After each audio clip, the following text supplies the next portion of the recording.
আজকের এই ভিডিওটাতে দেখাবো যে এই গ্রিলড চিকেন প্ল্যাটারটা আমি কি করে বানাই। আসলে এই ভিডিওটা করার আমার কোনো রকমের প্ল্যান ছিল না, বাট আমার বন্ধুরা যারা যারা এই খাবারটা খেয়েছে আমার হাতে বানানো, তারা প্রত্যেকে রেসিপি জিজ্ঞেস করেছে। অনেকের অনেক প্রশ্ন পেয়েছি যে এই গ্রিল চিকেনটায় যে ওপরে যে ব্ল্যাক যে একটা গ্লেজ আসে, সেটা কি সয়া সসের জন্য আসে, বা আমি কি কিছু আলাদাভাবে কালার অ্যাড করি।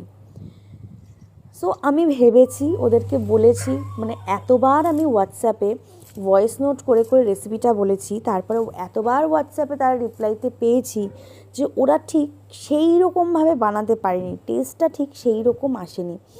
তাই আমি ওদেরকে প্রমিস করেছিলাম যে নেক্সট যেদিন আমি এটা বানাবো সেই দিনকে একটা ভিডিও অবশ্যই করব। কারণ প্রত্যেক দিন ওরা সেটা অডিওতে শোনে বা ভিডিওতে দেখলে মানে পুরো জিনিসটা আরও ওদের কাছে ক্লিয়ার হবে। কালকে আমার বাড়িতে এসেছিল নিবেদিতার কৌস্তব তো মানে প্রায় অনেক যুগ ধরে আমার কাছে বলে রেখেছিল যে ও গ্রিল চিকেনটা খাবে। তো আমি দেখলাম যে সব মিলিয়ে কৌস্তব খেতে চেয়েছে গ্রিল চিকেন, বাকিরা গ্রিল চিকেন খাওয়ার পর ভিডিও চেয়েছে। তো now this is the time I should do it. তো প্রথমে যেটা করতে হবে সেটা হচ্ছে চিকেন কেনাটা হচ্ছে প্রচণ্ড ইম্পর্ট্যান্ট একটা পার্ট। আমি মোস্টলি এই গ্রিল চিকেন করার সময় চিকেন লেগ উইথ থাই কিনি, আর যেখানে ওই ফ্যাটটা থাকে, কারণ ওই ফ্যাটটা থেকেই যে মানে অয়েল রিলিজ করে সেটাতেই রান্নাটা হয়। আর যদি ব্রেস্ট পিস কেনা হয় তাহলে আই উইল সাজেস্ট কি ব্রেস্ট পিস কিনে ওটাকে একটু পাতলা করে হ্যামার করে নিয়ে করতে হবে। ব্যাপারটাকে আগের দিন রাতে আমি ম্যারিনেট করে রেখেছিলাম।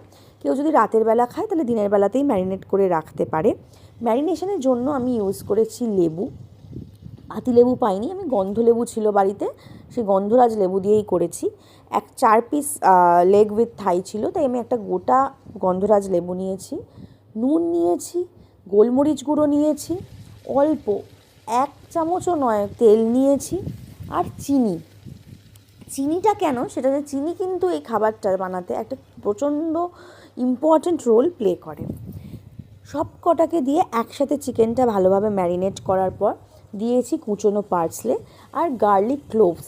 এবার চিকেনটা যখন ম্যারিনেট করব তার আগে থাইগুলোকে আমি স্লিট করে নিয়েছিলাম। এই যে গার্লিক ক্লোভগুলো সেগুলো পকেটের মতো করে চিকেন থাইয়ের ভেতরে ওই যে কার্ডসগুলো আছে তার ভেতরে ঢুকিয়ে দিয়েছিলাম। দিয়ে গোটা জিনিসটা আমি ওভারনাইটই আমি ম্যারিনেট করেছিলাম। এক্ষেত্রে 12 ঘন্টা মতো ম্যারিনেশন ছিল। তারপরের দিন সকালবেলা বের করে প্যান গরম করেছি, প্যান গরম করে তাতে দিয়েছি 1 চামচ বাটার। এই যে ফার্স্টেই 1 চামচ বাটার দিলাম, এইটাতে আমার গোটা রান্নাটা হবে। বাটার দেওয়ার পর বাটার সিয়ার্ড যেটাকে বলে, প্যান সিয়ার করতে গেলে তো বাটারই লাগবে। তো বাটার দিয়ে বাটারটা হয়ে যাওয়ার পর চিকেনগুলোকে, যেগুলো আমাদের ম্যারিনেশন ছিল সেই চিকেনগুলোকে দিয়ে হাই ফ্লেম নয়, একদমই মিডিয়াম টু লো ফ্লেমে এপিট ওপিট করে জিনিসটাকে গ্রিল করতে হবে। আর এই গ্রিলিং প্রসেসটা হবে পুরোটা হচ্ছে cover the lead and uncover the lead, মানে ঢাকা দাও ঢাকনা খোলো ঢাকা। এবার এই রকম করতে করতে একটা আমি টুথপিক দিয়ে একটুখানি ফুটিয়ে দেখে নিই যে চিকেনটা সেদ্ধ হয়েছে কি না।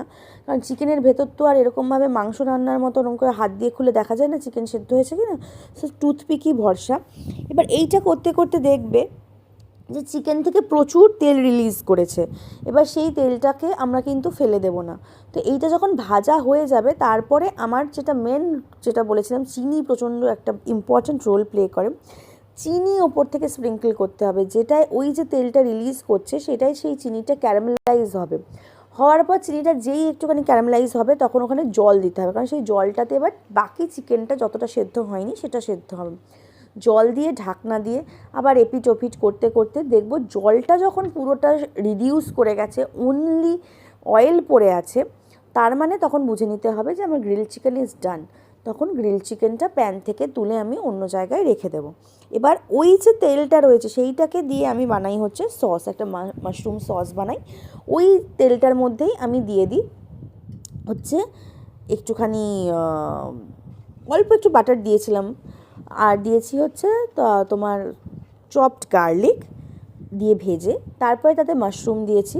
এবার যেহেতু অয়েলটা অলরেডি ক্যারামেলাইজড আছে, মাশরুম দেওয়ার সঙ্গে সঙ্গেই দেখবে মাশরুমের কালারটাও চেঞ্জ হয়ে যাচ্ছে। চিকেনের কালারটা কেমন চেঞ্জ হয়েছে সেটা তো তুমি দেখতেই পেয়েছো তোমরা।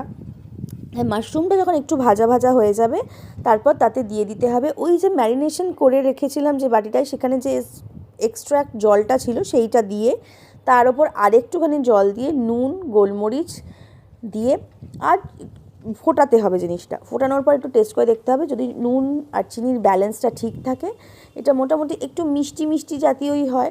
গ্রিল চিকেন তো খুব ঝাল হয় না। তো যতক্ষণ, এবার এই টেস্টটা তো আমি ভিডিও করে দেখানো সম্ভব নয় কীরকম হবে, it's as per your choice. টেস্টটা যখন দেখবে ঠিকঠাক হয়ে গেছে, ঝোলটা পাতলা রয়েছে বেশ, তখন একটুখানি কর্নফ্লাওয়ার গুলে দিয়ে দেবে। তাহলে কি হবে, ওই ঝোলটা একটু স্লারিনেস আসবে। এবার তারপর সেই ঝোলটাকে, মানে যে মাশরুম সসটা হবে, ফ্যান্সি নাম তো ঝোল বলছি, মাশরুম সসটা হয়ে যাওয়ার পর ওটা একটা পাত্রে রেখে দেবে। আর কিছুটা একটুখানি চামচে করে নিয়ে ওই যে গ্রিল চিকেনগুলো রয়েছে তার উপর ছড়িয়ে দেবে।